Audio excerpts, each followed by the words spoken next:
કેટલી રજ ચડી ગઈ છે પાંદડામાં. આ વહુને કેટલા દિવસથી કીધું છે કે આ પાંદડા છે ને પાણી નળી મૂકીને ધોઈ નાખે. અને આ ઘર ધોઈ નાખું, પાંદડા શું? ઈ તો ધોઈ જ જશે. ઘરે ધોઈ નાખશો તમે. આ ભવિષ્યમાં જો તમારી બેન આ સતત અહીંયા આવતી રહી ને તો ધોવાઈ જ જશે. જોવો મમ્મી, તમે ને વધારે પડતું બોલી રહ્યા છો. તમારે જે કઈ સંભળાવવું હોય ને એ મને સંભળાવજો. આ તમે રસોડામાં મારી બેનને શું ખટપટ કરતા હતા ને શું સંભળાવતા હતા? તો તારા કાન બહુ તેજ લાગે છે હો.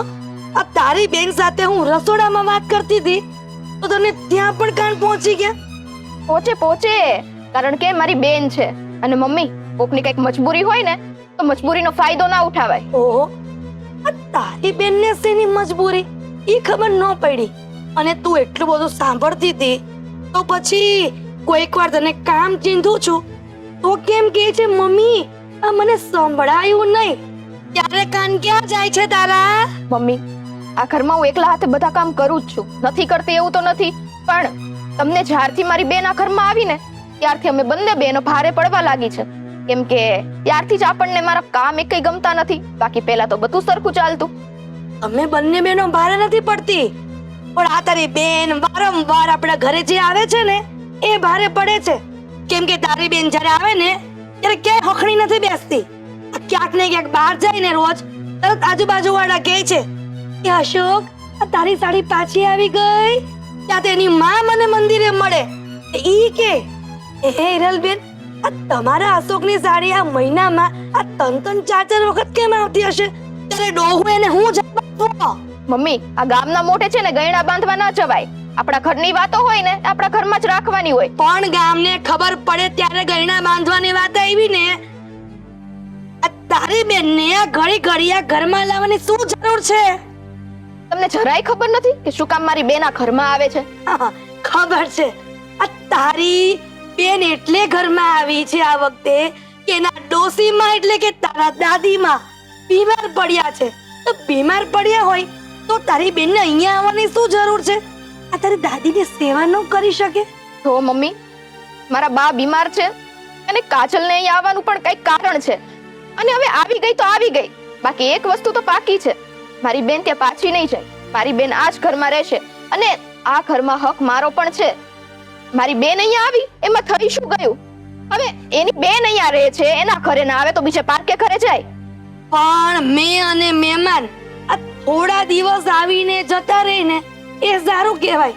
પણ આ જો ઘર કરીને આખી જિંદગી અહીંયા રહે ને એ સારું ન કહેવાય. એકલોય છીએ અમે બંને, અને સુખમાં સગા કામ ના આવે તો શું પારકા કામ આવશે?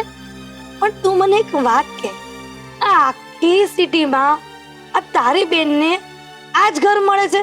આ મામા માસી ફઈ કોઈ રહેતું જ નથી ને? એકલોય છીએ અમે.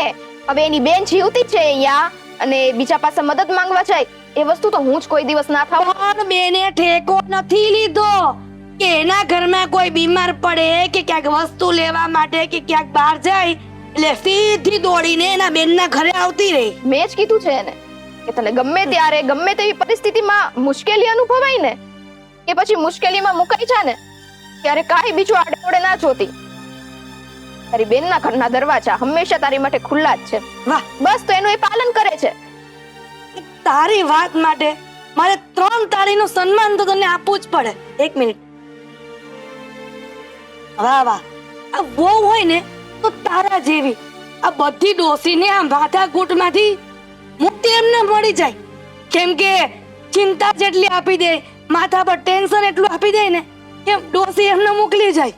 એટલે તમારી જેવી વહુને શાંતિ થઈ જાય જીવનને. કેમ? તો મમ્મી, મારો ને એવો કોઈ ઈરાદો નથી.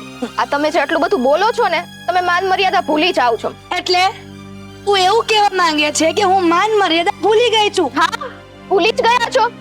એટલે જ ને વાવ વાવ વાવ શું છે વાવ વાવ? અરે વહુને દીકરી જેમ રાખો ને. પણ વહુને પણ દીકરી બનતા આવડવું જોઈએ ને. આ વહુને વહુ તરીકે રહેવું હોય ને તો સાસુ પણ સાસુ તરીકે જ રહે.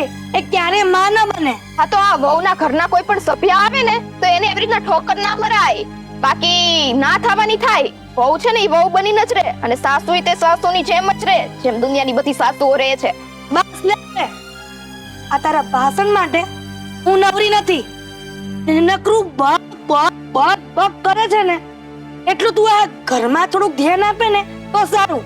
આ તને કેટલા દિવસથી કીધું છે કે આ ઝાડવાને બધાને પાણી પીવડાવ. આ પાંદડા જો તારી બે આંખે આ કેટલા રસ ચડી ગયા છે. બસ અને તો તારી બેન અને તારા ઘરમાં તું થાય છે ને એ જોયા કરે છે. આ ક્યારેય તે તારા સાસુ કે સસરા કે કોઈનું વિચાર્યું છે? અરે નથી વિચાર્યું, એટલે તો આટલા ટાઈમથી આ ઘરમાં પડી છું. તમારું આટલું સાંભળીને તોય છતાં ઘરમાં હું પડી છું. વહુ નહીં, મમ્મી સાંભળી લ્યો. તમે તો મને અહીંયા છે ને નોકરાણીની જેમ જ રાખી છે, તો પણ હસતા મોઢે તમારું બધું સાંભળી લઉં છું. પણ હું તમને છેલ્લું ને પહેલું કહી દઉં છું, જો વાત મારી બેન ઉપર આવશે ને તો આજે નહીં ને કાલે નહીં, હું નહીં સાંભળું. તું તો શું તારી માં ને તારા આખું ખાનદાન સાંભળશે. હાલે નીકળી દે. હા. રામ રામ રામ. મારે પાછું નાવા ધાવ. રામ રામ રામ રામ. આ કેવા ગંધારા પાંદડા થઈ ગયા છે, પણ આની જીભો એવી ગંધારી જ છે ને. આ કોઈ દી હારું બોયલી છો? એ નાય જો આ કેવું સાંભળી લીધું તરત ને તરત. આવા લખણ વહુ ના હોય ને તો ડોહુ હાહુ જ રે, કોઈ દી માં ન બને. હા.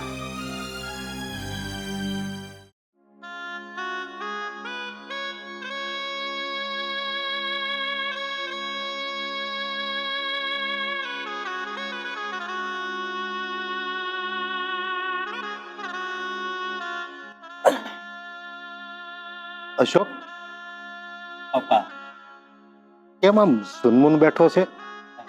નહીં પપ્પા, બસ એમ જ. કંઈક તો વાત છે. પપ્પા, તમારાથી મેં કોઈ દિવસ કઈ વાત છુપાવી છે? તારા ચહેરા પરની ઉદાસી કંઈક તો કાઢી ખાય જ છે. જે હોય દિલ ખોલીને કે ને મને. પપ્પા, આ કાજલ આપણા ઘરે રહેવા આવી છે ને, એ વાત છે. હા તો શું થયું? રહેવા આવી છે ત્યાં મારા મમ્મીને નથી ખબર. એ તો મને પણ ખબર છે. પણ આપણે એની હારે સારો વ્યવહાર કરવાનો હોય કે નહીં. પણ આ જુઓ મારા મમ્મી. તો બેટા,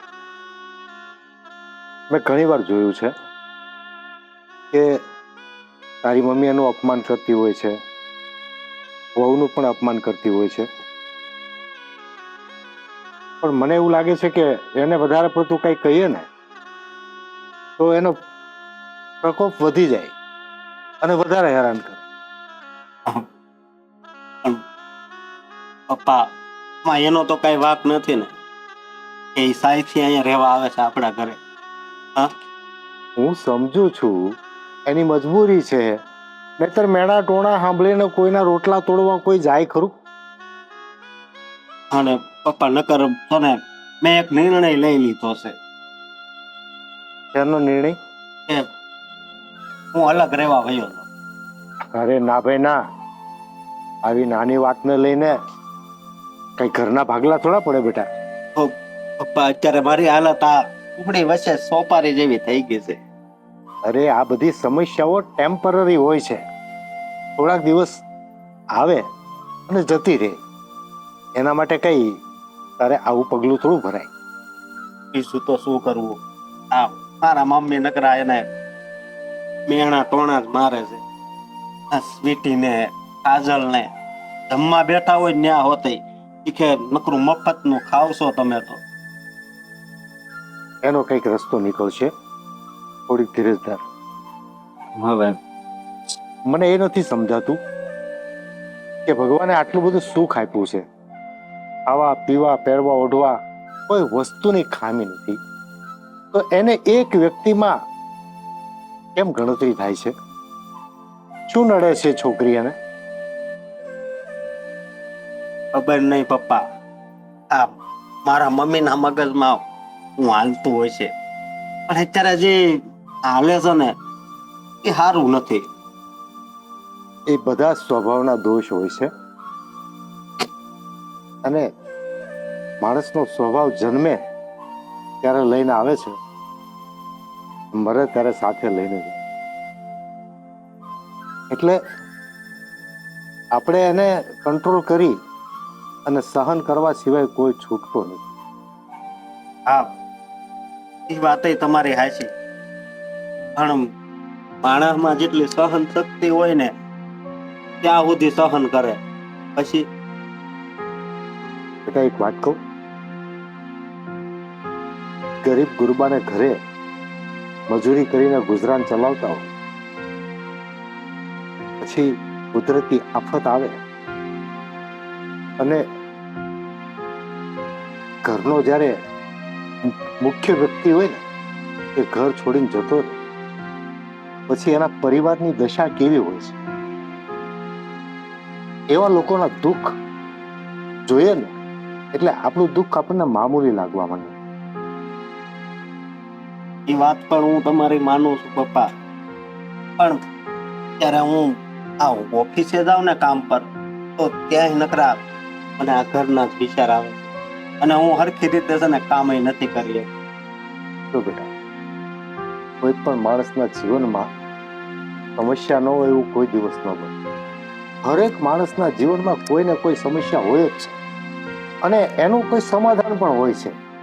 બસ એને શાંતિથી ધીરજ રાખી અને એ સમયને પસાર કરી લઈએ ને એટલે આપોઆપ એમાંથી રસ્તો નીકળી જાય છે. એટલે બધું ખોટું વિચારવાનું રહેવા દે અને શાંતિથી મજા કર. આ એક વાત કહું, આજ મને ગર્વ થાય છે કે હું તમારો દીકરો છું. અરે હા, કારણ કે હું ભણવા જતો ને તોય ત્યાં નિશાળે ભણાવતા અને ઘરે આવું ત્યારે તમે મને ભણાવતા. અને અત્યારે પણ મને એવું જ લાગે છે કે હું તમારી પાસે ભણું છું.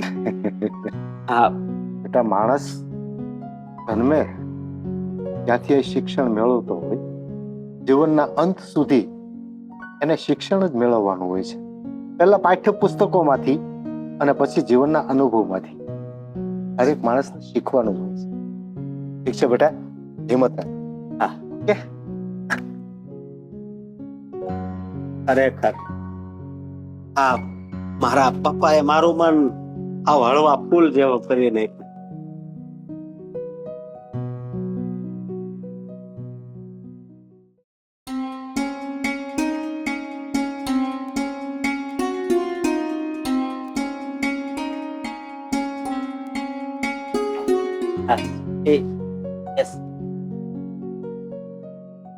કેમ આટલા ખુશ છો?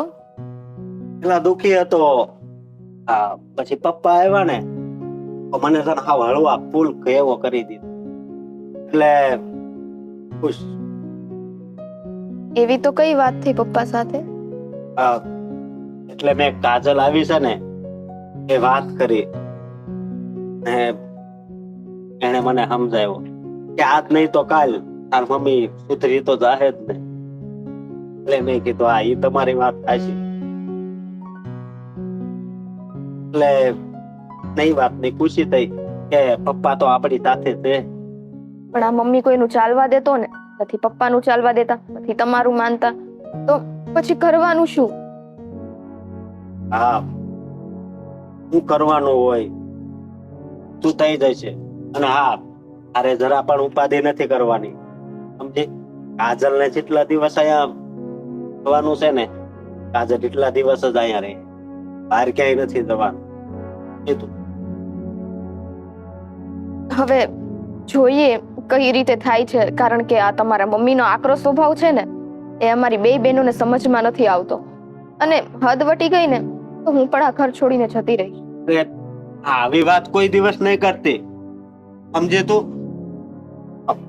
આવી ધમકી મારીશ ને તો ધમકી નથી, આ ધમકી જરાય નથી, કારણ કે માણસને સહન કરવાની કઈ કેપેસિટી હોય, એક લિમિટ હોય. એ લિમિટ જો પાર થાય ને એટલે સમજો માણસની ધીરજ ખૂટી જાય. આ બધું સમજુ છું, પણ થોડા દિવસ ખાલી તું રાહ જોઈ લે. આ મમ્મી બધું એ રીતે સમજી તું. સારું, તમે જેમ કહો છો એમ હું કરવા તૈયાર છું. હા, તો હવે ચાલ ઘરે જઈએ.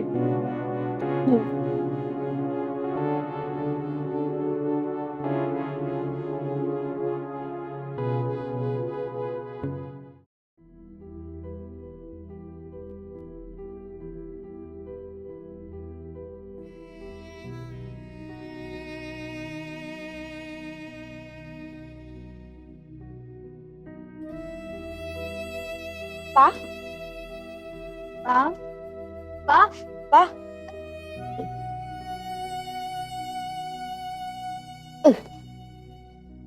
અને મારી દીકરીઓ આવી બેસી જાઓ બા, આરામથી. એ રામ બા તમારી તબિયત કેમ છે? અરે બટા હું કહું સારું છે ને નથી બેવ છે. કેમ બા? અને આમ જુઓ તો ખરે, તમે હાવ કેવા સુકાઈ ગયા છો. બટા હુકાય જ જાય ને, સરખું ખાવાય નથી પામતી, કઈ છે નહીં ઘરમાં. પણ આટલી બધી તકલીફ હતી તો એક વખત કોક સાથે કેવડાવાય તો ખરી ને બા. પણ હવે ચિંતા કરવાની જરૂર નથી, કારણ કે અમે બંને હવે અહીંયા આવી ગયા છીએ. કા બટા?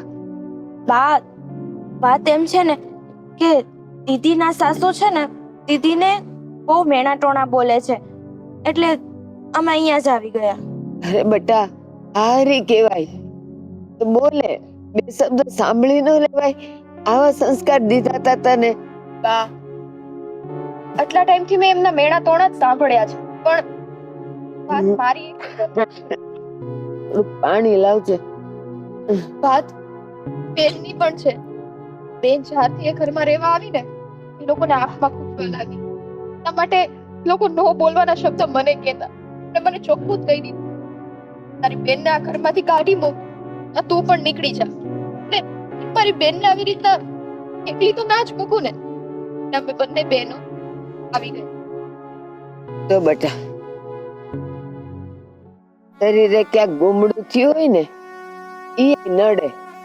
હારીમાં આપણું કોઈ હગું આવે ને તે બધાને નડે, પણ થોડુંક સહન કરી લેવાય બટા. આમ નીકળી ન જવાય ઘર છોડીને.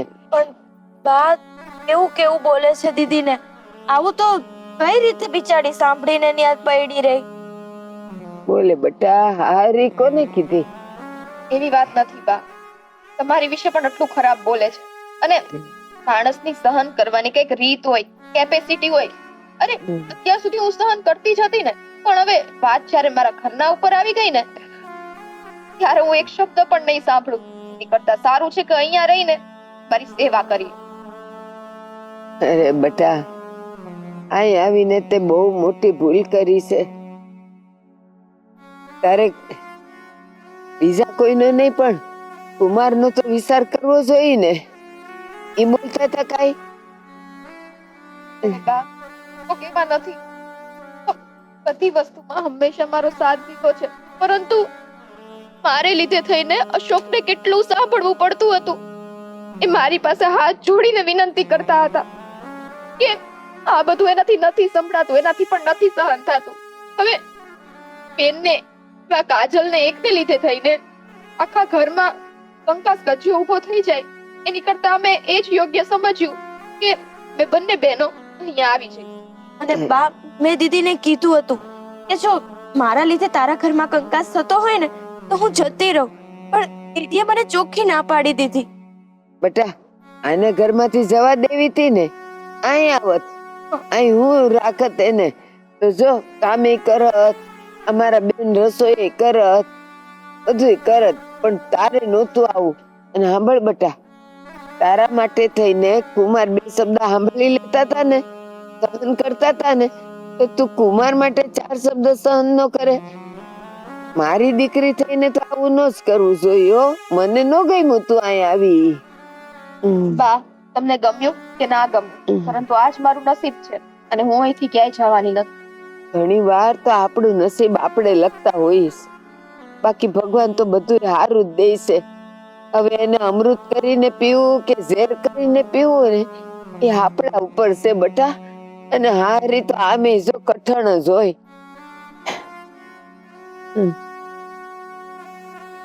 છાતીમાં દુખવા માંડ્યું. બા તમે ઉપાધિ ન કરો. પણ શું કામ એટલું બધું વિચારો છો? હું આનો કઈક રસ્તો લાવીશ. અત્યારે અમે લોકો આવ્યા છીએ ને, તમે ચિંતા ના કરો. ઉડાવી દે ને બાને, આરામ કરો, સુઈ જાઓ તો. વધારે કઈ થાય છે તો ડોક્ટર પાસે છે. મારે ક્યાંય ન જાવું. તમે તમારા ઘરે સુખેથી રહ્યો ને એટલે બધું ડોક્ટર જ છે. છે